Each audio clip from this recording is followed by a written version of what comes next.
കാരണം ത്രീ ഏക ദൈവമാണ്. മൂന്നുണ്ടെങ്കിലും അതിലൊരു ഏകമുണ്ട്. അതുകൊണ്ട് തന്നെ ഞങ്ങളും ഏകദൈവ വിശ്വാസികളാണ്. ഞങ്ങളും കറതീർന്ന തൗഹീദിന്റെ, അതായത് ഏകദൈവ വിശ്വാസികളാണെന്നാണ് ക്രൈസ്തവ സഹോദരങ്ങൾ അവകാശപ്പെടുന്നത്. ഈ അവകാശവാദങ്ങൾ നമുക്ക് വളരെ വിശദമായിട്ട് പരിശോധിക്കേണ്ടതുണ്ട്.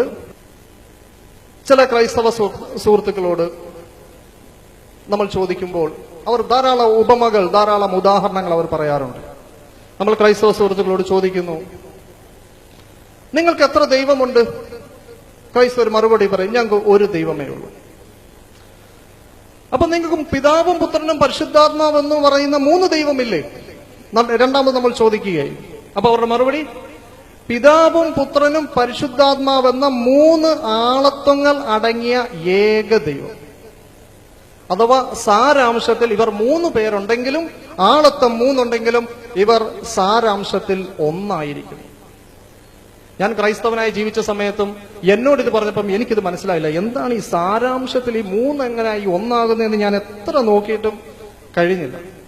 അപ്പൊ അവർ ധാരാളം ഉദാഹരണങ്ങൾ എന്നോട് പറഞ്ഞു. അതിലൊരു ഉദാഹരണമാണ് റബ്ബറിങ്ക. റബ്ബറിങ്കയുടെ ഉദാഹരണം എന്ന് പറയുന്നത്, റബ്ബറിങ്കയ്ക്കകത്ത് 3 കുരുവുണ്ട്, പക്ഷെ മൊത്തം എത്രയാണെന്ന് ചോദിച്ചാൽ ഒന്നാണെന്ന് പറയും.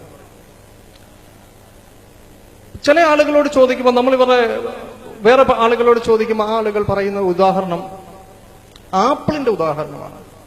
ആപ്പിൾ എങ്ങനെയാണ്? ആപ്പിളിന്റെ തൊലി, അതിനുശേഷം അതിന്റെ ഫ്ലഷ്, അതിന്റെ മാംസം, പിന്നെ മൂന്നാമത് കുരു. ഇത് മൂന്നുണ്ടെങ്കിൽ ആപ്പിൾ എത്രയേ ഉള്ളൂ? ഒന്നേ ഉള്ളൂ. വീണ്ടും ഉദാഹരണങ്ങളുണ്ട്. മുട്ടയാണ് അടുത്ത ഉദാഹരണം. മുട്ട പറയും, അതിന് മുട്ടയുടെ തോടുണ്ട്, പിന്നെ വെള്ളയുണ്ട്, പിന്നെ മഞ്ഞയുണ്ട്. അങ്ങനെ മൂന്നാണെങ്കിലും മുട്ട എത്രയേ ഉള്ളൂ?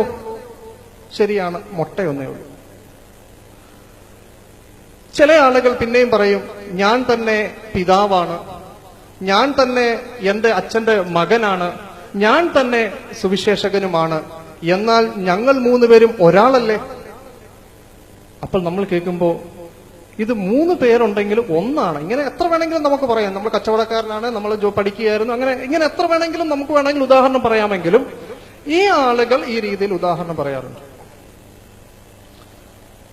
ഈ ഉദാഹരണം കേൾക്കുമ്പോൾ നമുക്ക് മനസ്സിലാകുന്ന ഒരു കാര്യം, യഥാർത്ഥത്തിൽ ത്രീ ഏക ദൈവവിശ്വാസം എന്താണെന്ന് അവരുടെ പണ്ഡിതന്മാർ അവരോട് പറഞ്ഞ് ശരിയായ രീതിയിൽ അവരെ പഠിപ്പിക്കുന്നില്ല എന്നുള്ളതാണ് വാസ്തവം. ഞാൻ അതിനെക്കുറിച്ച് ഒരു സ്റ്റഡി നടത്തിയപ്പോൾ ഞാൻ കണ്ട സത്യം, യഥാർത്ഥത്തിൽ അവർ പറയുന്ന വിശ്വാസം, നിങ്ങൾക്ക് നമ്മൾ ഇന്റർനെറ്റിലേക്കൊക്കെ പോയി നമ്മൾ ഇത് പരിശോധിച്ചാൽ, ഡയഗ്രാം ഓഫ് ട്രിനിറ്റി, ട്രിനിറ്റിയുടെ ചിത്രം നമ്മൾ തേടിയാൽ കാണുന്ന ഒരു ചിത്രമാണിത്. നമുക്ക് അതിലേക്ക് നോക്കിയാൽ കാണാം. ഫാദർ ഒരു മൂലയിലുണ്ട്, സണ്ണ് ത്രികോണത്തിന്റെ ഒരു മൂലയിലുണ്ട്, ഹോളി സ്പിരിറ്റ് ത്രികോണത്തിന്റെ ഒരു മൂലയിലുണ്ട്. ഇത് മൂന്നും നടുക്കോട്ട് ഘടിപ്പിച്ചിരിക്കുന്നു, ഗോഡിലേക്ക് ഘടിപ്പിച്ചിരിക്കുന്നു. എല്ലാം ഈസ് ആണ്. Father is God, son is God, holy spirit is God. പിതാവ് ദൈവമാണ്, പുത്രൻ ദൈവമാണ്, പരിശുദ്ധാത്മാവ് ദൈവമാണ്. എന്നിട്ട് ഈ 3 മൂലകളെ യോജിപ്പിക്കാൻ വേണ്ടി ഒരു ബൈൻഡ് ക്രിയേറ്റ് ചെയ്തിട്ടുണ്ട്. അത് is not, is not, is not എന്ന് വെച്ചാൽ പിതാവ് പുത്രനല്ല, പുത്രൻ എന്ന് വെച്ചാൽ പരിശുദ്ധാത്മാവല്ല, പരിശുദ്ധാത്മാവ് എന്ന് വെച്ചാൽ പിതാവുമല്ല. എന്നാൽ ഇത് 3 ഓരോന്നും ദൈവമാണ്. എങ്ങനെ? പിതാവ് മാത്രം ദൈവമാണ്, പിതാവും പുത്രനും കൂടുമ്പോൾ ഒരു ദൈവമല്ല. പിതാവ് മാത്രം ദൈവമാണ്, പുത്രൻ മാത്രം ദൈവമാണ്, പരിശുദ്ധാത്മാവ് മാത്രം ദൈവമാണ്. പക്ഷെ പിതാവല്ല പുത്രൻ, പുത്രനല്ല പരിശുദ്ധാത്മാവ്, പരിശുദ്ധാത്മാവല്ല പിതാവ്. എങ്കിൽ ഈ പറഞ്ഞ ഏതെങ്കിലും ഉദാഹരണം ഇതിന് ഫിറ്റാണോ? എങ്കിൽ ഈ പറഞ്ഞ ഏതെങ്കിലും ഉദാഹരണം ഫിറ്റാണോ? ആപ്പിളിനെ കുറിച്ച് പറഞ്ഞു, ആപ്പിളിന്റെ തൊലി, ആപ്പിളിന്റെ മാംസം, ആപ്പിളിന്റെ കുരു.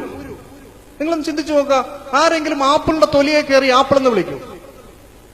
ആപ്പിളിന്റെ മാംസത്തെ കയറി ആരെങ്കിലും ആപ്പിൾ എന്ന് വിളിക്കൂ?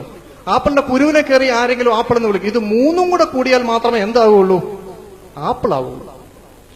മുട്ടയെ കുറിച്ചിട്ട് പറയുമ്പോൾ മുട്ടത്തോട് കണ്ടിട്ടാരെങ്കിലും മുട്ടയെന്ന് പറയുമോ? അത് മുട്ടത്തോടെന്നേ പറയുള്ളൂ.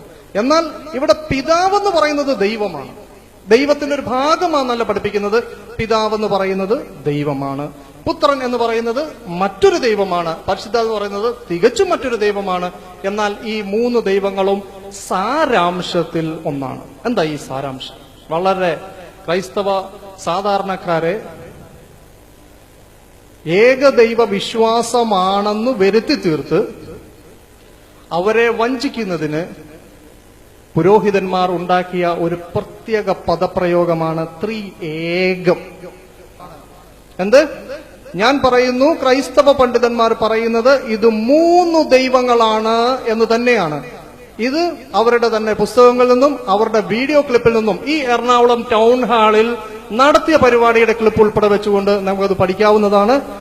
നിക്കാ വിശ്വാസ പ്രമാണത്തിന്റെ അടിസ്ഥാനത്തിൽ വിശ്വസിക്കുന്ന ഈ ക്രൈസ്തവ ലോകം അതിലുള്ള ത്രിഏകം എന്ന ഒരു പദം, ഏകം എന്നൊരു പദം ഉള്ളത് കൊണ്ട് അവരും ഏകദൈവ വിശ്വാസികളാണ് എന്ന് സാധാരണക്കാരായ ക്രൈസ്തവരെ അവരുടെ പണ്ഡിതന്മാരും പുരോഹിതന്മാരും പറഞ്ഞ് പഠിപ്പിച്ച് തെറ്റിദ്ധരിപ്പിച്ചുകൊണ്ടിരിക്കുന്നു. ഇതൊരു വസ്തുതയാണ്. ഇതിൽ നിന്നും ഇവരെ മോചിപ്പിക്കുക എന്നുള്ളതാണ് പരിശുദ്ധ ഖുർആന്റെ അവതരണത്തിലൂടെ ഒരു പ്രധാന ലക്ഷ്യം. പരിശുദ്ധ ഖുർആൻ ആ വിഷയം പറയുന്നുണ്ട്. അവര് മസീഹിബിന് മറിയസിനെ മാത്രമല്ല അവരുടെ പണ്ഡിതന്മാരുടെയും പുരോഹിതന്മാരെയും അവരെ എന്ത് ചെയ്തു? അവർ റബ്ബുകളായിട്ട് സ്വീകരിച്ചു. അവർ ഹലാലും ഹറാമും ഒക്കെ തീരുമാനിക്കാൻ അവർക്ക് അങ്ങോട്ട് അധികാരം വകവെച്ചു കൊടുത്തു. അവരെന്തു പറഞ്ഞാലും സ്വീകരിക്കുന്ന ഒരു അവസ്ഥയുണ്ടായി. അതിന്റെ ഭാഗമായി ഞാൻ നേരത്തെ ത്രിയേകത്വത്തിന്റെ 3 അവസ്ഥയെക്കുറിച്ച് പറഞ്ഞു. അതിൽ ഒന്നാമതായിട്ട് അതിനകത്ത് നമ്മൾ കണ്ടു, father is not the sun.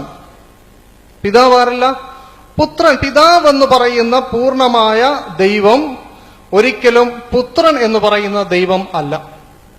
പുത്രൻ എന്ന ദൈവം ഒരിക്കലും പരിശുദ്ധാത്മാവ് എന്ന ദൈവം അല്ല. അങ്ങനെ ആ 3 മൂലകളെ യോജിപ്പിക്കുന്ന അല്ല എന്നുള്ള പദം നമ്മൾ ആ ഭാഗം നമ്മൾ ഒഴിവാക്കുമ്പോൾ നമുക്ക് അവിടെ കൃത്യമായിട്ട് 3 ദൈവങ്ങളെയാണ് അവിടെ കാണുന്നത്. എന്നാൽ ക്രൈസ്തവ സുഹൃത്തുക്കളോട് സാധാരണയായി ചോദിക്കുമ്പോൾ അവര് യേശു ദൈവമാണോ എന്ന് ബൈബിളിൽ യേശു ദൈവമാണെന്ന് സമർത്ഥിച്ചതായി എവിടെയെങ്കിലും ഒരു വാക്യമുണ്ടോ എന്ന് ചോദിക്കുമ്പോൾ യേശു ദൈവമാണെന്നുള്ളതിന് തെളിവല്ല പറയുക, നേരെ മറിച്ച് പുത്രനും പിതാവും ഒന്നാണെന്ന് സ്ഥാപിക്കുന്ന വാക്കുകളാണ് പറയുക. ഉദാഹരണം പറഞ്ഞാൽ ഈസാ അലൈഹി സ്വലാം പറയുന്നു, ഞാനും പിതാവും ഒന്നാകുന്നു. എന്നെ കണ്ടവൻ പിതാവിനെ കണ്ടിരിക്കുന്നു. പിതാവ് എന്നിലും ഞാൻ അവനിലുമാകുന്നു. ഞാൻ ഏകനല്ല, എന്നെ അയച്ച പിതാവ് എന്റെ കൂടെ ഉണ്ട്. ഇങ്ങനെയൊക്കെ തുടങ്ങിയിട്ടുള്ള പദങ്ങൾ വഴി ഇവരെ ആകെ സമർത്ഥിച്ചെടുക്കുന്ന ഒരു വിഷയം യേശുക്രിസ്തു തന്നെ പിതാവാണെന്നാണ്. എന്നാൽ ത്രിയേകത്വത്തിന്റെ ആദ്യത്തെ പാഠം തന്നെ പുത്രനല്ല പിതാവെന്ന. ത്രിയേകത്വത്തിന്റെ 1-ാം പാഠം പഠിപ്പിക്കുന്നത് പുത്രനാണ് പിതാവെന്ന് ഒരു കാരണവശാലും പറയാൻ പാടില്ല എന്ന്. പക്ഷെ ക്രൈസ്തവ സുഹൃത്തുക്കൾക്ക്, കാരണം സാധാരണയുള്ള ക്രൈസ്തവ സുഹൃത്തുക്കൾക്ക് ഇതിനെക്കുറിച്ചിട്ടൊന്നും ഒരു ഗ്രാഹ്യവുമില്ല. അതുകൊണ്ട് തന്നെ ഞാൻ നേരത്തെ പറഞ്ഞ പോലെ ധാരാളം ഉദാഹരണങ്ങൾ അവർ പറയാറുണ്ട്. ഇനി നമ്മൾ ഇതിലോട്ട് കിടക്കുകയാണ്. നമുക്ക് ഇവരുടെ പണ്ഡിതന്മാരുടെ പുസ്തകം നമുക്ക് നോക്കാം. എന്താണ് അവർ ത്രിയേകത്വത്തെക്കുറിച്ച് പഠിപ്പിക്കുന്നത്? ഇത് ക്രിസ്ത്യൻ മിഷൻ സൊസൈറ്റി പുറത്തിറക്കുന്ന അപ്പം കൊണ്ട് മാത്രമല്ല എന്ന് പറയുന്ന ഒരു ബൃഹത്തായ ഒരു വലിയ ഗ്രന്ഥമാണ്. അതിനകത്ത് ധാരാളം ചാപ്റ്ററായിട്ട് തിരിച്ചിട്ടുണ്ട്. തിയോളജി പ്രോപ്പർ ഉണ്ട്, ഡീമനോളജി ഉണ്ട്, ന്യൂമറ്റോളജി ഉണ്ട്. അങ്ങനെ ധാരാളം അവരുടെ അടിസ്ഥാന വിശ്വാസങ്ങളെ പല കാറ്റഗറിയായി തിരിച്ചുകൊണ്ട് ബിബ്ലിയോളജി ഉണ്ട്, ഏഞ്ചലോളജി ഉണ്ട്, സാറ്റാനോളജി ഉണ്ട്. ഇങ്ങനെ വളരെ ബൃഹത്തായി ഇറക്കിയിരിക്കുന്ന ഈ പുസ്തകത്തിൽ ദൈവത്തെക്കുറിച്ച് പറയാൻ വേണ്ടി വന്നപ്പോൾ വളരെ ലൈഫായ വളരെ ദുർബലമായ അവസ്ഥയിലാണ് അവർ വിഷയത്തിലേക്ക് വരുന്നത്. ശ്രദ്ധിക്കുക, അവർ പറഞ്ഞു തുടങ്ങുന്നു ദൈവിക സാരാംശത്തിലെ ഏകത്വവും തൃത്വവും. ഞാൻ ഈ വിഷയം അവതരിപ്പിക്കുമ്പോൾ നിങ്ങൾ ശ്രദ്ധിക്കേണ്ടത്, ക്രൈസ്തവ ലോകം പറയുന്ന ഏകം എന്ന് വെച്ചാൽ ഒരു ദൈവം അല്ല എന്നാണ്. നേരെ മറിച്ച് ഇത് ഏതർത്ഥത്തിൽ ഒന്നാകുന്നു എന്ന് പഠിക്കുമ്പോൾ അവർ ആകെ പറയുന്നത് ഇത് മാത്രമാണ്, ഞങ്ങൾക്ക് 3 ദൈവങ്ങളുണ്ട്, പക്ഷെ ആ ദൈവങ്ങൾ തമ്മിൽ സമരാണ്, അവർ തുല്യമായ ഗുണമുള്ളവരാണ്, അവർ തമ്മിൽ വലിയ സ്നേഹത്തിലാണ്. അതായത് ബഹുദൈവ വിശ്വാസികളാണ് ഞങ്ങൾ, പക്ഷെ തമ്മിൽ പ്രശ്നം അവർ തമ്മിലില്ല, അവർ തമ്മിൽ ഏറ്റക്കുറവില്ല. ഇത് ഒരിക്കലും ഈസാ അലൈഹി സ്വലാം പഠിപ്പിച്ച ഏകദൈവ വിശ്വാസമല്ല. ശ്രദ്ധിക്കാം, അദ്ദേഹം പറയുന്നത് ഇങ്ങനെയാണ്: ദൈവം ഏകനും പിതാവ് പുത്രൻ പരിശുദ്ധാത്മാവ് എന്നീ തുല്യരായ 3 ആളത്തങ്ങളുള്ള വ്യക്തിത്വമാണെന്ന് തിരുവെഴുത്ത്, അതായത് ബൈബിൾ പഠിപ്പിക്കുന്നു. എന്നിട്ട് അദ്ദേഹം ആദ്യം ഒരു കാണാപ്പാടം പറയുകയാണ്. ഈ ആളത്തങ്ങൾ 3 ദൈവങ്ങളല്ല. അത് ആദ്യം ഇങ്ങനെ ഇവർ കാണാപ്പാടം ഇങ്ങനെ പറയുന്നതാണ്. ഈ ആളത്തങ്ങൾ 3 ദൈവങ്ങളല്ല. ശേഷം ഏകദൈവം വ്യത്യസ്ത കാലഘട്ടങ്ങളിൽ തൃതീയ ഭാവങ്ങളിൽ വെളിപ്പെട്ടതുമല്ല. എന്ന് വെച്ചാൽ ഒരേ ദൈവം തന്നെ 3 കാലത്തിൽ 3 സമയങ്ങളിൽ പല രൂപത്തിൽ വന്നതല്ല. ഏതുപോലെ? നമ്മൾ നേരത്തെ ചില ഉപദേശിമാര് പറയുന്നത് പോലെ, ഞാൻ തന്നെ പിതാവാണ്, ഞാൻ തന്നെ സുവിശേഷകനാണ്, ഞാൻ തന്നെ മകനാണ്. എന്ന് പറയുന്നത് പോലെ തൃതീയ കാലത്ത് മൂന്ന് അവസ്ഥയിൽ വന്ന ഒരു ദൈവം അല്ല. കഴിഞ്ഞ ദിവസം എന്റെ വീട് സന്ദർശിച്ച ഒരു വിനോദ് എന്ന് പറഞ്ഞൊരു പാസ്റ്റർ, അദ്ദേഹത്തിന്റെ സുഹൃത്തുക്കളെ ഞാൻ ഇവിടെ നോക്കിയായിട്ട് എനിക്ക് കാണുന്നുണ്ട്. സാക്ഷി അപ്പോളജറ്റിക് ഗ്രൂപ്പിന്റെ പ്രാർത്ഥിച്ചു തുടങ്ങുന്ന, അതേപോലെ തന്നെ അവരുടെ ഉത്തരവാദിത്തപ്പെട്ട ഒരു വ്യക്തിത്വമാണ്, എന്റെ ഒരു സുഹൃത്തും കൂടിയാണ്. അദ്ദേഹം എന്റെ വീട് സന്ദർശിച്ചു. അദ്ദേഹം ഒരു 5-6 ദിവസം മുമ്പ് എന്നോട് സന്ദർശിച്ചിട്ട് എന്നോട് പറഞ്ഞു ദൈവത്തിന്റെ ദൂതുമായിട്ട് വന്നതാണെന്ന് പറഞ്ഞിട്ടാണ് അദ്ദേഹം എന്നെ സമീപിച്ചത്. അങ്ങനെ കാര്യങ്ങളൊക്കെ സംസാരിച്ചപ്പോൾ ഞാൻ ദൈവത്തെക്കുറിച്ചിട്ട് ചോദിച്ചു, കുറച്ച് തെളിവുകൾ സഹിതം ഞാൻ ചോദിച്ചപ്പോൾ അദ്ദേഹം പറഞ്ഞത് ഇതേ ഒരു ഉപമയാണ്. ഞാൻ തന്നെ പിതാവാണ്, ഞാൻ തന്നെ മകനാണ്, ഞാൻ തന്നെ സുവിശേഷകനുമാണ്. ഇത് 3 പേരും ഒന്നാണ്. ഞാൻ അദ്ദേഹത്തിനോട് ചോദിച്ചു, താങ്കളുടെ കാലൊടിഞ്ഞാൽ, സുവിശേഷകനായ താങ്കളുടെ കാലൊടിഞ്ഞാൽ സ്വാഭാവികമായിട്ടും പിതാവ് എന്ന് പറയുന്ന ആളുടെ കാല് ഒടിഞ്ഞിട്ടുണ്ടാവും, പുത്രൻ എന്ന് പറഞ്ഞ ആളുടെ കാല് ഒടിഞ്ഞിട്ടുണ്ടാവും. എന്നതുപോലെ യേശു ക്രിസ്തു ക്രൂശിൽ മരിച്ചപ്പോൾ പിതാവും ക്രൂശിക്കപ്പെട്ടോ പരിശുദ്ധാത്മാവും ക്രൂശിക്കപ്പെട്ടോ എന്ന് ചോദിച്ചപ്പോൾ അദ്ദേഹം പറഞ്ഞു, എനിക്ക് അതിനെക്കുറിച്ചൊന്നും അറിയില്ല, അതൊക്കെ ഒരു ചോദ്യം തന്നെ സാത്താനികമായ ചോദ്യങ്ങളാണ്. കാരണം അങ്ങനെ ഒരു ചോദ്യം നിങ്ങളുടെ ഭാഗത്തുനിന്ന് ഒരു കാരണവശാലും വരാൻ പാടില്ല.